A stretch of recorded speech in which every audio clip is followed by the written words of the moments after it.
Impeccable. Et notre invité politique ce matin, c'est Brice Hortefeux. Bonjour. Merci beaucoup d'être avec nous, Brice Hortefeux, député européen, membre des Républicains, ancien ministre de l'Intérieur. On est ensemble pendant 20 minutes pour une interview en partenariat avec la presse régionale. Bonjour Julien Lécuyer de La Voix du Nord. Bonjour Yann Mancini. Bonjour Monsieur Hortefeux. Bonjour. On va parler, Brice Hortefeux, de la situation en Israël. D'abord Emmanuel Macron qui reçoit aujourd'hui les chefs de parti et qui va prendre la parole ce soir à 20h lors d'une allocution. Qu'est-ce que vous en attendez ?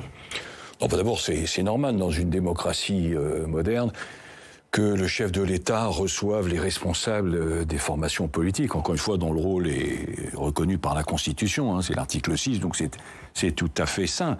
Même si, évidemment, nous nous trouvons dans une situation un peu particulière, puisque l'ensemble des familles politiques s'est exprimé avec sincérité, avec justesse, avec solidarité, toutes sauf une. Donc, c'est évidemment la France Insoumise et conduite par Jean-Luc Mélenchon. Et donc, naturellement, ça donne une tonalité un peu particulière à cette rencontre. Mais est-ce qu'il faut que le président de la République rassure les Français sur les risques d'importation du conflit en France ? Le président de la République saura, j'imagine, trouver les mots pour définir ce que nous vivons, l'horreur que nous observons. Il trouvera les mots pour dire que l'objectif, c'est la destruction d'Israël, c'est la haine du juif, c'est la détestation de la démocratie, c'est le rejet de l'Occident. Et j'en suis convaincu que c'est un combat contre la civilisation. Et l'histoire nous rappelle, c'est ce que je pense qu'il faut souligner comme message auprès de la population française, européenne et mondiale d'ailleurs, c'est que quand il y a un combat contre la civilisation, les civilisés finissent toujours par battre les barbares. Donc une guerre de civilisation, selon vous ? Je pense que l'attitude du Hamas aujourd'hui, c'est un combat, oui, au bout du compte, additionnant tout ce que je viens de rappeler, c'est un combat contre la civilisation. Mais du coup, qu'est-ce que vous entendez ? Que va dire Éric Ciotti ? Qu'est-ce qu'il va demander au président de la République ? Je pense qu'il va exprimer avec ses mots, avec son expérience, avec son tempérament, ce que je viens de vous rappeler. Mais la question que vous me posiez, qui est une question essentielle, c'est celle de l'importation. Vous savez, le ministère de l'Intérieur a donné des chiffres qui sont d'ailleurs impressionnants, puisque sur 2 jours, quelques jours, 2 jours, il y a une cinquantaine d'actes antisémites, mais on connaît la réalité des actes anti-religieux dans notre pays. La dernière année, je vous le rappelle, la dernière année connue, c'est 1589 actes anti-religieux, 857 anti-chrétiens, 589 antisémites et 213 anti-musulmans. C'est ça la réalité. Alors vous allez me dire, mais qu'est-ce que vous voulez démontrer par là ? Je veux simplement rappeler que la population juive, qui était extraordinairement minoritaire dans notre pays, pas 1%, eh bien, elle est victime à 35%, en quelque sorte, dans les actes anti-religieux. Les actes anti-juifs représentent 35% du total. Mais est-ce qu'aujourd'hui vous êtes inquiet pour la sécurité des Juifs de France ? Bien sûr. Et il y a naturellement des mesures techniques que le ministre de l'Intérieur a prises et que tout ministre de l'Intérieur aurait pris à sa place de la même manière avec la sécurisation notamment des lieux de culte. Pas simplement les mosquées, il y a des espaces cultuels qui sont aussi à protéger. Enfin bref, ça mobilise naturellement les effectifs. Est-ce que le ministre de l'Intérieur doit, et le gouvernement doit taper du poing sur la table, notamment vis-à-vis des mouvements qui pourraient soutenir officiellement je mets des guillemets, résistance palestinienne, quitte à bouter le feu et à accentuer le risque de violence ? Par tempérament et par expérience, et je pense que toute complaisance sera comprise comme une faiblesse. C'est vrai sur ce sujet, mais c'est vrai sur bien d'autres sujets. Et donc, il faut agir immédiatement avec la plus grande fermeté, c'est-à-dire que s'il y a, entre guillemets, des dérapages, par exemple en milieu scolaire, il faut immédiatement saisir le procureur de la République. Il faut qu'il y ait une réaction qui soit immédiate, parce que c'est vrai qu'il y a des risques d'inflammation, mais pas, pardon de le dire, c'est pas simplement dans notre pays, c'est dans un certain nombre de pays européens. Et je ne sais pas, et vous non plus par définition, je ne sais pas quelles seront les réactions dans les jours qui viennent, dans les rues, en Égypte, aux Émirats, en Jordanie, et ainsi de suite. Donc on ne sait pas. Ça touche, c'est pas simplement un problème francilien, c'est pas un problème français, c'est pas simplement un problème européen, c'est un problème qui touche une grande partie du monde. Donc il faut aucune complaisance. Mais sur la condamnation aussi vis-à-vis des partis politiques, parce que c'était aussi un peu la question du lien. Et votre collègue, par exemple, le sénateur Stéphane Le Rudulier, il appelle à dissoudre la France insoumise. Vous allez jusque-là, vous ? Il y a des critères de dissolution. Donc, ceux-ci doivent être appliqués. Mais est-ce que pour vous, il faut dissoudre la France insoumise aujourd'hui ? En tout cas, les propos de la France insoumise sont totalement inacceptables et je dois reconnaître que, comme tous les Français qui regardent cela, j'ai les yeux exorbités quand j'entends la présidente du groupe à l'Assemblée, Madame Panot, refuser de dire clairement les choses. Bon, à savoir que c'est une organisation terroriste qui a agressé Israël. Ne pas reconnaître cela, c'est quand même... ça nécessite quand même de réfléchir. Pourquoi ? J'essaie toujours, moi, dans ma vie, sans doute comme vous, j'essaie toujours de me mettre à la place de mes interlocuteurs. Et là, je me dis, quelle est la raison pour laquelle si la France insoumise adopte cette position ? En réalité, je crois qu'il y en a deux. La première, c'est par un calcul électoral. Et c'est un cynisme, si c'est le cas, c'est un cynisme honteux et lamentable. Et deuxième possibilité, c'est une conviction sincère. C'est dans ces cas-là une lourde erreur tragique. Donc soit il y a d'un côté un cynisme honteux et lamentable, soit de l'autre côté une lourde erreur tragique. Mais dans les deux cas, honnêtement, ça ne fait pas grandir la démocratie. Il n'y a pas une forme d'antisémitisme, selon vous ? Ça ne fait pas partie des explications pour vous ? Dans les racines de tout cela, il doit y avoir bien sûr des formes d'antisémitisme. Mais... au-delà, comme je vous l'ai dit au début, je ne change pas d'avis. C'est bien sûr contre Israël, bien sûr contre le peuple juif, la haine du peuple juif, mais encore une fois, ça va bien au-delà. C'est d'abord le peuple juif, mais ça va bien au-delà. A contrario, la gauche accuse le gouvernement de faire le jeu du gouvernement de Benyamin Netanyahou, de s'aligner sur sa position sans nuance. Est-ce que vous pensez qu'il faut retrouver une voix de la France mesurée, appeler un cessez-le-feu, rappeler que la position de la France, c'est la création de deux États ? La voix de la France est-elle vraiment assez forte à l'heure actuelle ? La voix de la France, vous me permettrez de le dire, la voix de la France est aujourd'hui un peu... éteinte, où on est un peu aphone par le désastre, obligé de le dire, de notre politique étrangère. Moi, je ne m'en réjouis pas, je le regrette, et je vous donne simplement ce qui est mon expérience. J'ai été ministre de l'immigration, puis ministre de l'Intérieur et de l'immigration, et je me rendais très régulièrement dans cette première partie. Je me rendais très régulièrement en Afrique.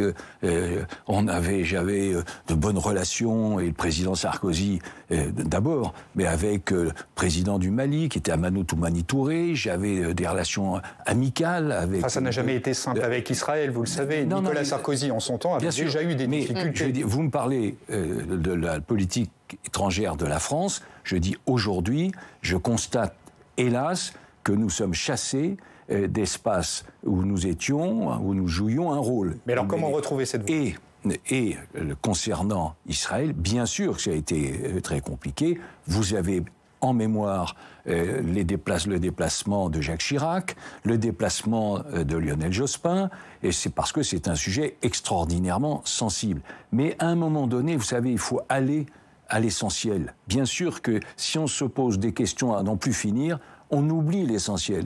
Et aujourd'hui, l'essentiel, c'est d'exprimer avec force une solidarité totale avec un État qui est agressé par des terroristes. Oui, c'est ça la réalité. Jusqu'où cette solidarité ? On voit le gouvernement israélien avec la volonté d'écraser le Hamas, quitte à user de moyens qui touchent les populations civiles dans la ville de Gaza. En Europe, certains ont parlé de suspension des aides pour Gaza. Jusqu'où doit-on aller ? Moi, je suis favorable à la suspension des aides dont on n'a pas la certitude de la destination. Vous voyez ce que je dis ? Mais vous le savez, vous, aujourd'hui, où va l'argent de ces aides ? Justement. Alors, les aides, d'abord, il faut savoir à quoi ça correspond. Premièrement, l'Union européenne est le premier soutien financier sur ce territoire. Deuxième élément, c'est de l'ordre, c'est élevé, puisque c'est selon les calculs, c'est entre 1,2 milliard et 1,7 milliard sur la période 2021-2024. Et il faut savoir que sur ce volume, la moitié a d'ores et déjà été versée. Donc, de toute manière, il reste en réalité 600 millions que l'on peut suspendre. C'est ce à quoi ça correspond. Mais ce qui me préoccupe, c'est que nous avons maintenant, parce que c'est avec le recul, un certain nombre d'éléments sur l'utilisation de ces fonds. Et notamment, on a découvert que sur la période précédente, on avait financé à hauteur de 18 millions une université islamique Cheikh Yassine, dans laquelle on a formé les dirigeants actuels du Hamas. Donc, je dis, je suis, favorable à une suspension des aides dont on n'est pas absolument certain de l'utilisation et de la destination. Mais ce n'est pas la position de l'Union européenne. Ça impose un passage en revue des aides. Pour l'instant, il faut le reconnaître, il y a eu un cafouillage à la Commission entre un commissaire hongrois qui s'est exprimé sans doute plus rapidement. Mais vous m'interrogez, je suis parlementaire européen, je vous dis, moi je serai décideur sur ces sujets, voilà ce que je dirais.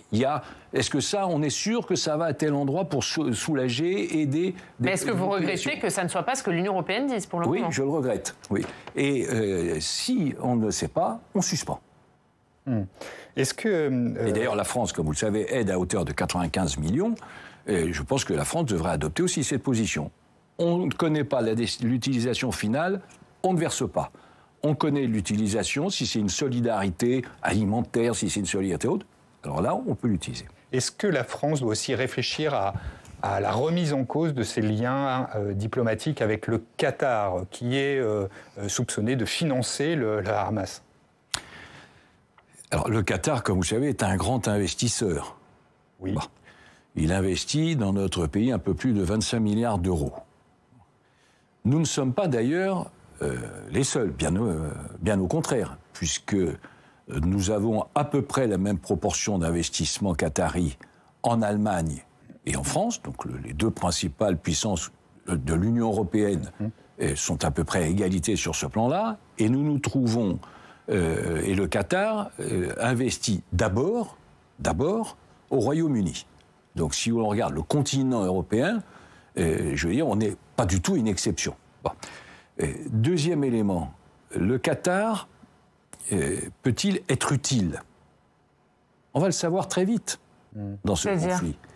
Parce que le Qatar, vous l'avez observé, si vous regardez son attitude au cours des dernières décennies, s'efforce toujours de jouer un rôle de médiateur. Ils essayent d'être médiateurs. Et sans doute voudront-ils jouer un rôle dans la libération des otages. Donc nous allons savoir, je pense, dans un délai rapproché, si le Qatar agit pour libérer et aider à la libération. Mais le Qatar abrite aussi le chef du Hamas. Bien vous, sûr. Il peut jouer le rôle de médiateur ? Mais c'est ce qu'ils font depuis... Si vous observez leur histoire, vous savez, le passé éclaire un peu le présent. Si vous observez le rôle du Qatar au cours de ces dernières années, je mets de côté l'aspect économique et l'aspect financier. Tout en d'ailleurs rappelant... Pour vous, il ne finance pas le Hamas, le Qatar ? Mais bien sûr que si, il finance. Mais non. Donc, la question, c'est de savoir est-ce qu'ils vont aider ou pas la libération des otages. Je vous rappelle qu'il y a tous les otages israéliens, il y a des 18 Français, il y a des Américains, et ainsi de suite. Est-ce qu'ils jouent ce rôle ou pas ? Après, il faudra certainement tirer un certain nombre de leçons. Bon, c'est-à-dire, on peut quand même continuer à se comporter de la même façon avec le pays qui finance le Hamas, avec un des pays qui finance le Hamas. Il faudra, dès lors que les choses seront connues, seront précisées, il faudra naturellement en tirer un certain nombre de leçons. Lesquelles ? Justement, concernant le rôle du Qatar, est-ce qu'il était informé? Est-ce qu'il était associé? Est-ce qu'il a financé l'opération? Ce sont des questions que l'on doit se poser. Mais pas, d'ailleurs, vous me parlez du Qatar, mais ce n'est pas simplement vis-à-vis du Qatar. C'est la question vis-à-vis de l'Iran, c'est la question aussi vis-à-vis de certains... On n'a pas de relations d'investissement et de relations commerciales avec l'Iran. C'est pour ça que je vous dis... on leur vend pas des armes. Il faudra tirer un certain nombre de leçons dès lors que l'on saura la vérité. Total Energy a signé un accord avec le Qatar, un accord pour un approvisionnement en gaz pendant 27 ans. Oui. C'est un problème, ça, pour vous? Ce qui est un accord, c'est l'accord qui a été un accord un peu surprise. Enfin, on l'a découvert il y a quelques heures. C'est un accord qui garantit la livraison de 3,5 millions de tonnes de gaz liquéfié et pendant une durée longue, c'est-à-dire une certaine stabilité pendant 27 ans. C'est un accord très important, mais c'est sûr que la concomitance du calendrier ne rend pas cet accord particulièrement sympathique. Bon, c'est ça. Bon, à ce stade, on ne peut pas en dire tellement plus. Ouais. Mais Total Energy n'aurait pas dû signer, pas à ce moment-là. En tout cas, le calendrier, visiblement, est mal tombé. Mais bon, on a l'impression de découvrir quelque chose et tout d'un coup, ça devient un problème, comme le souligne Oriane. Mais finalement, cette relation du Qatar avec des mouvements islamiques n'est pas nouvelle, vous l'avez rappelé. Et pourtant, ça n'a jamais empêché la France d'avoir des relations commerciales très intenses avec, de leur vendre des armes. Est-ce que pour vous, ce n'est pas une faute? Non, mais ne parlez pas simplement de la France, en l'occurrence, parce que je vous rappelle ce que je viens de vous dire. C'est-à-dire que ça concerne de nombreux pays européens, et notamment la première puissance européenne qui elle-même accueille des investissements massifs du Qatar. S'il y a une réaction à avoir, je pense qu'elle doit être concertée avec les pays que je viens de citer. Donc à l'échelle de l'Union européenne, selon vous? On va passer à un autre sujet. Julien, on parle du texte immigration ? Oui, qui est toujours en négociation, mais cela dit, il y a eu des avancées. Gérald Darmanin, le ministre de l'Intérieur, dans un courrier au président LR de la Commission des lois, François-Noël Buffet, s'est dit disposé à soutenir la quasi-intégralité des propositions faites par la dite commission. Il évoque, Gérald Darmanin, un durcissement des conditions de régularisation des travailleurs dans les métiers en tension, c'est la fameuse ligne rouge qui avait été tracée par LR. La mise en œuvre d'une police du séjour, un débat obligatoire annuel sur les chiffres de l'immigration, je vous en passe. Est-ce que dans ces conditions, LR peut toper là avec le ministre? Non, mais on verra à l'arrivée de la discussion. Il y a, à mon sens, je ne suis pas sénateur ni à l'Assemblée nationale, mais à mon sens, il y a effectivement des points durs. Bon. Et parmi les points durs, il y a notamment la nécessité de réformer l'aide médicale d'État. Comme vous le savez, ça a augmenté de 134%. Bon, ben là, il vous dit oui, Gérald Darmanin. Il y a la nécessité de la réformer. C'est un élément très important, puisqu'il y a en réalité une dérive de l'utilisation de ce dispositif.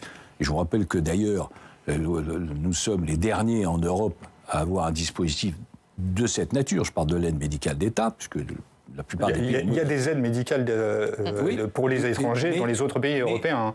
Il y a, précisément, vous avez raison, et il y a, en réalité, dans un certain nombre de pays européens, des aides d'urgence. Oui. Pas le même système, pas le même fonctionnement que l'aide médicale d'État en France. C'est pour ça qu'il y a une différence. Et il y a la question des mineurs isolés, il y a la question très importante de la régularisation. Je vous dis, j'ai été ministre de l'Immigration et ministre de l'Intérieur et de l'Immigration. Là aussi, j'ai appris une chose et personne ne pourra me démontrer le contraire. C'est que si on décide une régularisation systématique, cela crée inéluctablement un appel d'air. Mais c'est pas ce que dit le texte et c'est pas ce que dit Gérald Darmanin. Il ne parle pas de régularisation systématique. Si, dans la pratique, ça aboutissait à ça. Quand on dit métier en tension et hop, on y va, ça veut dire ça. Il y a quand même des conditions. Il y a des conditions, ce sont des titres de séjour. J'allais dire qu'ils ont tellement restreint les conditions que finalement, ça va probablement concerner qu'une dizaine de milliers de personnes. Mais c'est là où vous vous trompez. C'est qu'à partir du moment où ça se sait, eh bien cela crée l'appel d'air. Vous partez d'un petit chiffre et vous aboutissez à des régularisations beaucoup plus larges. Mais il faut avoir passé un temps en France avant d'avoir malgré les gages donnés par le ministre de l'Intérieur, vous dites toujours c'est impossible en l'état. Je vous dis à titre personnel, puisque je ne suis pas sénateur, je vous dis, tant qu'il n'y a pas de clarification sur ce point, cela me paraît difficile d'approuver ce texte. Et de manière plus générale, je ne veux entendre de la bouche du gouvernement une position claire. Est-ce que l'on veut plus d'immigration, moins d'immigration ou la même immigration qu'aujourd'hui? Ça, je ne l'entends pas. Je serais aujourd'hui ministre de l'Intérieur et de l'Immigration. Je dirais clairement les choses. Je dirais, l'année dernière, on a délivré 330 300 titres, 330 300 titres de séjour. C'est le chiffre le plus important de notre histoire. Jamais il n'y a eu sur notre territoire autant d'étrangers. Il y avait 7% de la population qui était étrangère en 2000. On est monté à 10,3%. Eh bien, je le dirais, il faut faire baisser l'immigration dans notre pays. Mais il ne dit pas autre chose, Gérald Darmanin. Est-ce que vous avez entendu? Mais il dit qu'il faut accueillir moins, accueillir mieux. Non. Est-ce que vous avez entendu... Je suis heureux que vous soyez l'avocate, comme ça me permet du ministère de l'Intérieur. Je vous félicite de cette nouvelle activité. C'est clair, il dit qu'il faut durcir les règles. Non. C'est dans le texte. Est-ce que vous avez entendu dire qu'il faut faire baisser l'immigration de notre pays? Est-ce que vous l'avez entendu? Est-ce que vous l'avez lu? Est-ce que vous avez écouté des responsables de la majorité dire ça? Dans les faits, les mesures qui sont proposées, notamment sur les reconduites aux frontières... Il dit que c'est le texte le plus ferme de ces 20 dernières années. Vous savez, en politique, là aussi, ce que je sais, c'est qu'il faut dire les choses clairement et agir fort. Mais encore une fois, je vous le dis, ce n'est pas clair. Moi, j'attends un responsable gouvernemental. Mais est-ce que c'est surtout que vous ne voulez pas entendre parce que vous n'avez pas envie de voter ce texte? Non, ce dont je n'ai pas envie, c'est qu'on continue sur ce rythme d'accueil sur notre territoire de 450 à 500 000 nouveaux entrées. Mais là, il dit qu'il est d'accord avec quasi toutes vos propositions. Vos propositions, elles aboutissent à faire baisser l'immigration. Écoutez, je peux le redire. Dans une autre, en patois auvergnat, si bon, vous attendez plus de clarté, on a compris. J'attends qu'on entende les mots simples. Oui, nous voulons faire baisser l'immigration dans notre pays. Je me permets de relancer sur Oriane, mais face à ces gages qui sont donnés par le ministre de l'Intérieur, au moins de bonne volonté, visiblement, de se rapprocher de vos conditions, est-ce que vous pouvez entendre que la seule réponse de LR soit « on votera une motion de censure si vous le passez comme ça » Non, moi, la position de LR, elle est très simple. C'est l'intérêt du pays et l'intérêt des Français. C'est ça la seule chose qui compte. Moi, tout le reste, ça m'est complètement égal. Vous savez, toutes ces arguties, tout ça. La réalité, c'est, je pense qu'aujourd'hui, dans notre pays, il y a une présence d'immigrés trop importante par rapport à la fois à notre capacité d'intégration et à nos besoins. Et donc, il faut faire baisser l'immigration et ne pas continuer à ce rythme de 450 000 à 500 000 entrées chaque année. Comprenez bien, parce que c'est comme ça qu'on a compris. Vous avez l'équivalent chaque année de, en gros, la ville de Lyon. D'entrées supplémentaires. Il y a des sorties aussi. Il y a des sorties aussi. Un dernier mot, Brice Hortefeux. Vous n'avez pas laissé croire qu'il y a 500 000 personnes qui arrivent et puis il n'y en a pas qui partent. Combien il y en a qui partent? Dites-moi. Non, mais dites-le moi. Je n'ai pas été ministre de l'Intérieur. Ça n'a rien à voir. Ça n'a rien à voir. Quand vous avez 330 000 titres de séjour, je vous garantis que vous n'avez pas 330 000 départs. Un dernier mot sur les européennes, puisque vous êtes député européen. Pourquoi vous ne désignez pas votre tête de liste? François-Xavier Bellamy, c'est pas une évidence? Je vais vous dire, comme je m'attendais un peu à votre question, je ne sais pas pourquoi, j'ai regardé les périodes dans lesquelles on choisit, on désigne les candidats. Ce n'est, dans ma famille politique, jamais avant février, et la plupart du temps, c'est entre février et mai. Donc comme ça, vous pourrez... Pour une élection en juin, c'est un petit peu tard. Un mois, c'est le temps de campagne. Ça, c'est fait. Mais pourquoi ne pas reconduire François-Xavier Bellamy? Si vous me demandez mon avis personnel, parce que ça, par définition, c'est une décision collective, François-Xavier Bellamy a acquis l'expérience au Parlement européen. Il connaît maintenant remarquablement les rouages du Parlement. Il a été un président de délégation avec beaucoup d'efficacité. Et en même temps, il a cette ardeur de la jeunesse qui est aussi utile. Voilà. Donc pour vous, c'est lui. L'expérience, la jeunesse, le sérieux, et puis je dirais le talent. Et vous, candidat. Et bien justement, je vous ai dit entre février et mai. Il faudra vous réinviter, c'est ça. Comme ça, vous pourrez me réinviter, vous voyez, c'est un petit appel. On vous réinvitera entre février et mai, du coup. Merci Brice Hortefeux, merci d'avoir été notre invité. La une de la Voix du Nord, Julien, c'est les médecins. Vendredi noir chez les médecins. Voilà. C'est à lire dans votre journal. Merci Julien, à la semaine prochaine. Merci Brice Hortefeux, on passe au Club des Territoires.